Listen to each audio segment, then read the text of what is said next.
రోజు పడుకోబోయే ముందు విద్యార్థులుగా నా మాటకి గౌరవం ఇచ్చి 2 శ్లోకాలు తాత్పర్యంతో చదివి పడుకోండి.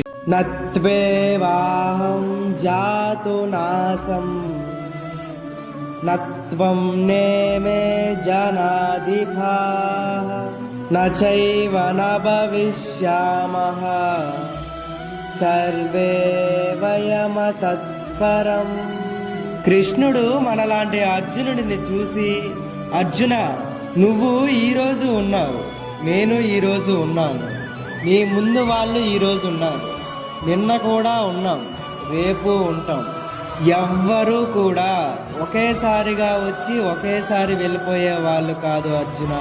శరీరం మారుతుంది, పాత్ర మారుతుంది, పరిస్థితి మారుతుంది, కానీ మనం అంతమవడం లేదు. మన దారి కొనసాగుతూనే ఉంది.